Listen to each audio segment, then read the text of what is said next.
Welcome to Daybreak Plus here on a Wednesday. A daycare in West Michigan has no license this morning. We'll let you know the reason the state shut it down after a parent's complaint. Coming up.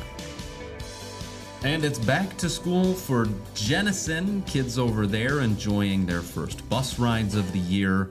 But there are some new rules in place at the state level that you should be aware of, as well as some new facilities and things to talk about with Wildcats. Good morning. Thanks for hanging out with us on Daybreak Plus here in the Wood TV Plus studio. Yeah, it's exciting times. No place I'd rather. I don't know. Duncan didn't have power this morning. I didn't have hot water. Matt, how are you doing? I fared apparently, compared to you two, I fared pretty good. I woke up on time. Although, neither one of us had to deal with the flooding that happened in Muskegon overnight. Oh, my word. Yeah. So there's that. Mm-hmm. Watch this for just a second. Yeah. Hunter, thanks for sending in that video. All this, I know it rained in Muskegon. I didn't realize until we spoke this morning, Matt, obviously on Daybreak, how much rain they got. Wow. Yeah, that was impressive. I mean, 3.35 inches. The previous record, if I'm not mistaken, was like 1.9 inches for the date. So anytime you beat a record by almost, an inch and a half, that's pretty impressive. It's insane. And that was Seaway Drive near Preston. Okay. So, yeah, but I'm very familiar with that, and it goes right under the train trestle there, which is pretty common. We see that on Division too, by 28th Street. But anyway, 3 inches of rain, not a surprise. You've seen scenes like that and video like that. More rain than they had in all the month of June in one evening. That's wild. No wonder they had driving through the water there, but fortunately it's subsided, and we have a really nice forecast for you. Okay. Andrea Martin, how do you do this? I know, and I have a collage of them. She sent a bunch of them, so I'm going to kind of show her off for some of her photography here. I swear that bee must weigh a third more with all that pollen on it. He's loaded up. So I actually walked through Huff Park yesterday with my dog, and there's a spot in the wetlands that it goes through, and you see that flower there. I think there's probably over 100 of those bumblebees on each side of you when you go through. They don't care. It's like they don't bother you. They don't bother you whatsoever. I mean, my dog is just like do like knocking over the bees flying off, and mine tries to eat them. So. Oh no, that's not a good idea. No. Gotta be careful. Yeah. That could hurt. Yeah, is Jack gonna learn his lesson soon? Or? He never quite gets them, but he snaps at them. That's good. So we're gonna go progressively bigger. This is also Huff Park, Andrea. I thought it was a really neat shot there. That is cool. And by the way, when I was walking through there yesterday, there was a guy that went up and took a picture of a deer like this, and he was so close to it, he could just reach out his hand and touch it. What? Wow. Yeah, And they the are deer so let him? acclimated to people. It's crazy. Even my dog. We had one near our playground in the neighborhood the other day, and I was amazed too at how close the dogs and anybody was getting to it. Yeah. Yeah, it's no fear. Surprise. Boy, you won't find that up north, man. They see you. Anyway, you can see, obviously, where the heaviest of the rain was. Central southern Muskegon County, kind of right along the Muskegon-Ottawa border there. And that kind of led right into the northern parts of Grand Rapids. I have a rain gauge at home, but I forgot to check it before I left. I should have called my wife or the kids, say, hey, check it. I'm curious, because I wouldn't be surprised if we at least got an inch of rain. But there's that record, and again, most rain in 6 years on a single calendar day. Wow. Other locations. Now, the airport, the official reporting station for Grand Rapids is the JLR Ford International Airport, which is way in the southeastern part of town, so they did not receive quite as much. Here's a live view. What's going on out there right now? My neighbor actually is taking a test in Kalamazoo, his aeronautics test. So he's like, Mr. Kirkwood, do you think we'll have ceilings above 3,000 feet? This morning at 10 o'clock, I was like, I think you have a really good chance, although there's pretty low ceiling out there right now, but it's going to improve. So see the sunshine breaking through Grand Rapids. Good to see that, and that's the direction we're going. Nice view in Holland. You can see the bright blue sky now forming right above. Visibility, not bad. it's improving. We still have some fog here and there. Beach today should be turning out to be a good beach day. A little choppy this afternoon, 2 to 4 footers, but we're going to keep the green flag out there and water temperatures holding in the 70s. The real good beach day is going to be tomorrow. Right now, temperatures in the 60s area wide, and dew points still a smidge on the humid side. Those will be going down throughout the day. Light north wind will continue drawing down that more comfortable air from north to south throughout the day. It may take a little while to get down towards Kalamazoo and Battle Creek, but it's going to be a pretty nice day. Here's that cold front moving through. That was what triggered the showers and thunderstorms last night. Those are now moving to eastern Great Lakes, upstate New York. In its wake, around the Minneapolis area, nice area high pressure will give us a beautiful weather pattern this afternoon and right in through, it looks like on Thursday. Now, there's just a small chance of an isolated shower southeast of Grand Rapids this afternoon, but it's a 20% chance. Most of us will stay dry. Then tonight, a cooler night by probably about 5 to 10 degrees in most areas with high pressure overhead. And it means mostly sunny sky conditions for us tomorrow. A very light wind, low humidity. It's just, I think, the nicest day of the week it's going to turn out to be. And then upstream, you can see a system in through Minnesota, Wisconsin. That will give us our next chance of rain, albeit on the low side later on Friday. And then Saturday, we have a chance of a scattered shower or thunderstorm. I know a lot of folks heading to the Metro Cruise, which is this weekend. So just be aware there is a chance of rain out there. There's some, obviously there's some car nuts that, don't want a raindrop on their car. Right. So just bring your car cover if you're in the parking lot. Is that a pretty widespread or scattered? Scattered. On Saturday? Yeah, scattered. I actually think most of the weekend's going to be dry. I was Nice. debating a beach day.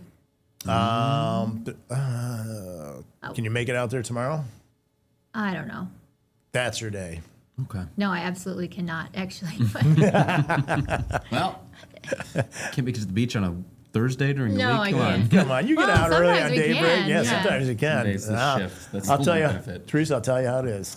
I'm going to try to sneak out I'm there. hoping in the next couple of days, Saturday starts looking better. Yeah, actually, the weekend is looking a little better than what I saw earlier in the week, especially Sunday. So maybe you can get out there Sunday. I don't know. All right. Here's that weather pattern change. You can see the trough coming in, and this is why I have the chance of rain. This is for Saturday and Sunday, the weekend. Anytime you have a trough like that, you have to at least have a chance of rain. And the coolest temperatures relative to average are in the northeastern portion of the United States. We're kind of on the western fringe of that. So it looks like close to average temperatures, close to average precip in the latest 8 to 14 day. So, Okay. which takes us into early September. Whoa. What? Wild. That's crazy. And I saw my first school bus yesterday. Big. Yeah, well, it is wild that Monday school was starting for Yeah. certain districts. Most- We're next week Monday. Yeah, I think it was 35 districts start next Monday. I thought that was the majority of them. Yeah, I think most so. of them. All the big ones, but a couple got the head start this week. We went school shopping yesterday.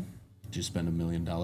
Actually, no. My kids were like, "Can I get this fun, notebook that has all the glitter?" I'm like, "Nope, pick Nope. one of the primary colors, you please. go. That's what we're going for today. They're 50 cents, so we're doing that." Yep. Sorry, No designs. I was the no fun mom yesterday. Well, you can always say you can have that, but you have to pay the upcharge. They don't have any money unless I give it to them. Right. Well. Get a job, kids. I know. No allowance? Okay. Right. We do have Taste of East.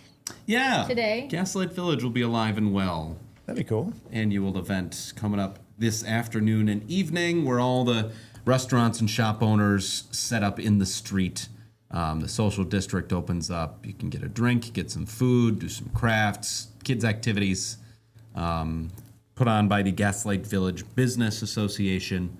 It'll benefit a local charity, though I've been having trouble finding which local charity. Some portion of proceeds will be donated to someone.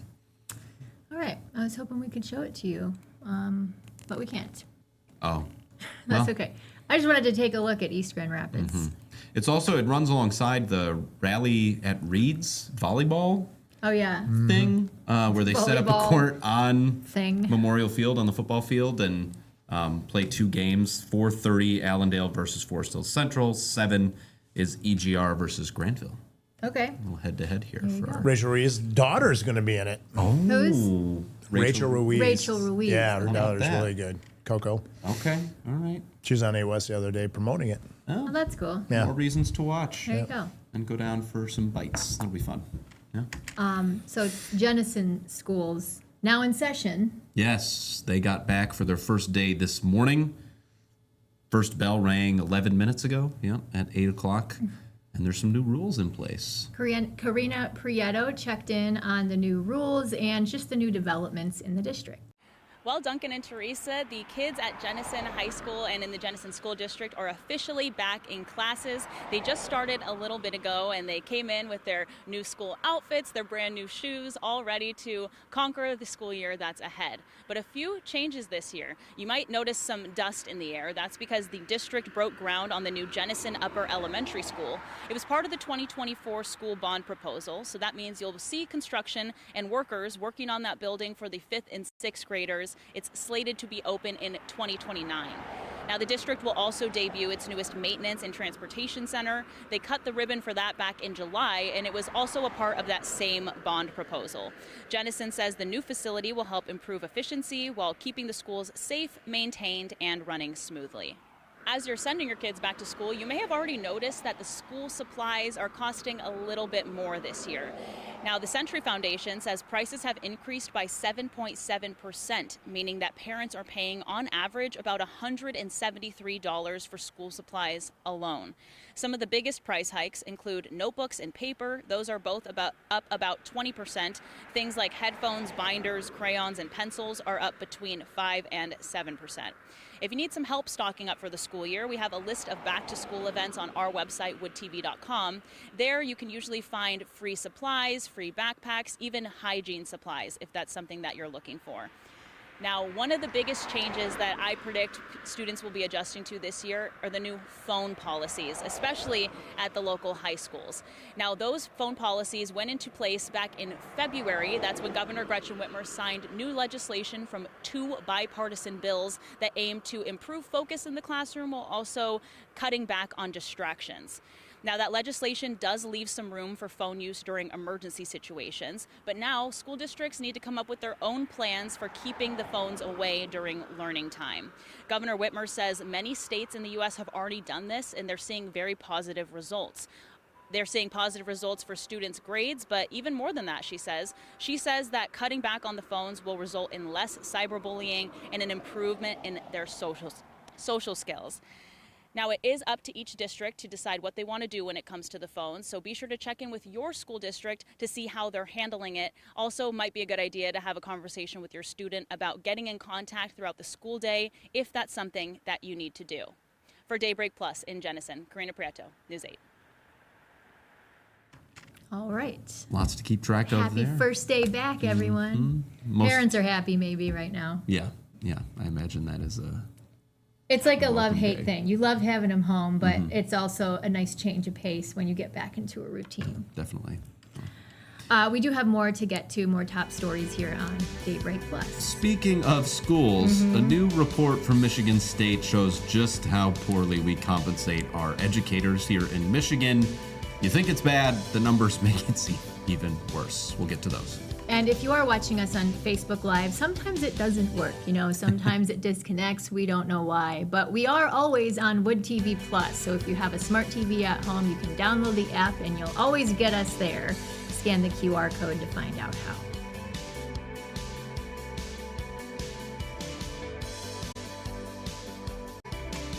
And we're back to Daybreak Plus here. Want to get to the rundown, starting with what's happening in Grand Haven, where a woman who ran a daycare from her home for nearly 20 years is no longer doing it, at least for now. The state suspended her license. She denies what is stated to have happened. Apparently, a child that she was caring for told their parents, who then escalated, to the appropriate authorities. This is a 4-year-old, by the way. A 4-year-old was being inappropriately touched by a 15-year-old who was also at the home. Right. So after the parent confronted this woman, she denied that it happened. So the parent went to police with this accusation. So, by the way, on August 12th, police responded to the home twice because there were reports that the teen was trying to knock down the front door while someone inside was on the phone with the state licensing office. So that's the timeline of that. Now, the state report says this. They say that the child care provider was aware of the teen's ongoing violent and criminal behaviors, but kept them in the home along with the folks or the kids that they were caring for as well, despite that pattern of behavior. There will be a hearing on this at some point. I don't think it's scheduled yet.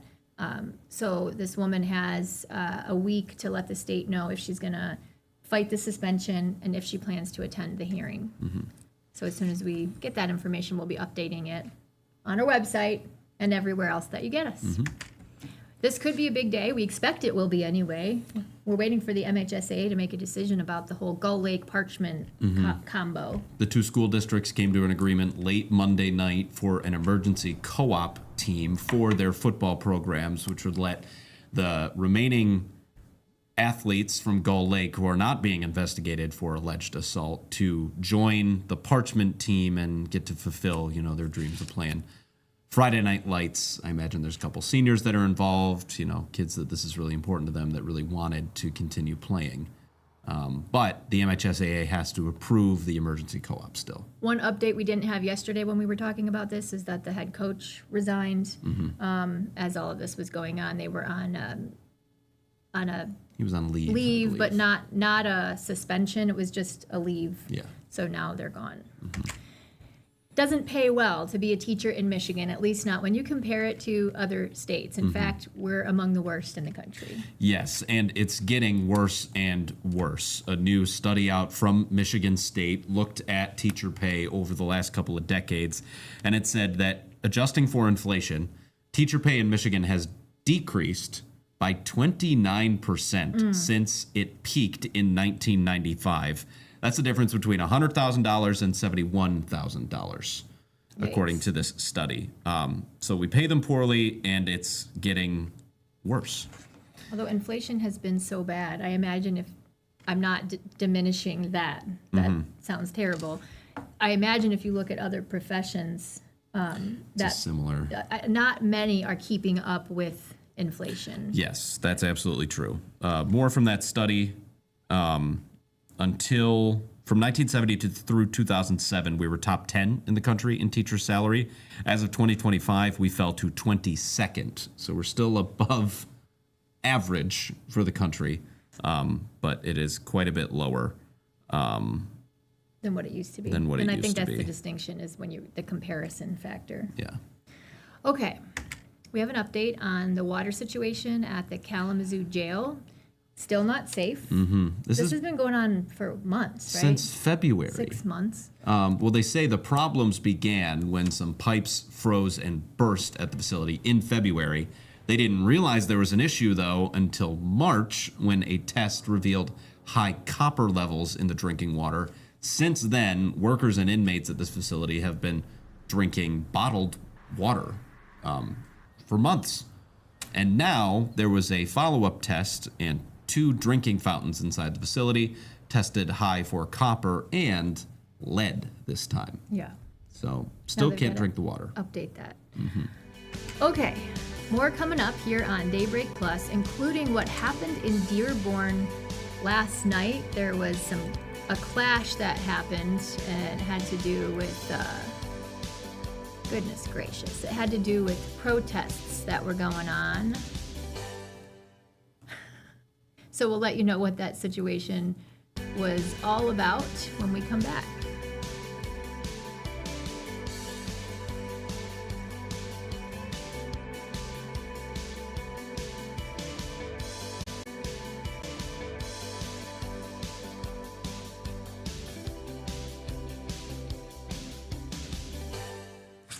Welcome back to Daybreak Plus. It is Wednesday, August 19th, and on Tuesday, August 13th, City Council members in Dearborn had a meeting. What happened outside that meeting and inside, caused a lot of problems. In fact, it was pretty chaotic. So this morning, they're trying to get everyone to move forward peacefully. Jake Lang was in town for another visit to Dearborn, which has a robust Muslim population, and he was riling people up, as he does. Protesters, counter-protesters clashed out front. There were fights. There were arrests. Police got involved. Yeah, they had officers in riot gear up and down the street. Inside the building, they ended up removing Yang from the building after he tore up pages from the Quran. By the way, he is somebody who faced criminal charges in the January 6th insurrection, but then President Trump issued a blanket pardon, which included him. So this morning, we have the mayor and city council members saying, let's move forward peacefully. Don't interact with the demonstrations involving this anti-Islam group. The governor echoed that with a statement that she issued as well, saying that their hate has no place in our state. It appears he really was just in town to rile people up and cause issues. Which he did. Which he succeeded. There was a lot of talk about this beforehand, too, making plans for it. We didn't share that because you don't want to promote that, but we knew that it was going to be happening, and it did turn into the chaos that a lot of people expected. We have an update this morning on what's going on in Kalamazoo with those flock cameras. Yeah, they have updated their official policy there. The kind of long and short of it is that the decision to bring these into Kalamazoo was made without the full weight of the city council. It was one person. It was one person because the contract was under $100,000. So now they've changed the policy where any changes, modifications that involve these license plate reader cameras will have to get full commission approval. So that's pretty much it. That following a successful protest down there in that community. We showed you the map of where those all are yesterday. You can find that at dflock.com on the internet. There's probably one near your house, unless you live in a few select communities that we discovered. Fascinating, evolving issue of surveillance here in the United States. Something pretty cool happening right now. In fact, it started about 30 minutes ago. Volunteers started the process to build the wall that heals, and it will open tomorrow in Battle Creek. This video from yesterday as they escorted all of the pieces of it into Battle Creek. But this is that replica of the Vietnam Veterans Memorial from D.C. It has, I think, 58,000 names on it. It's 7.5 feet tall. It takes a while to set up. So today, throughout the workday, those volunteers will be there erecting this memorial, and then you'll be able to enjoy it 24/7 through the weekend.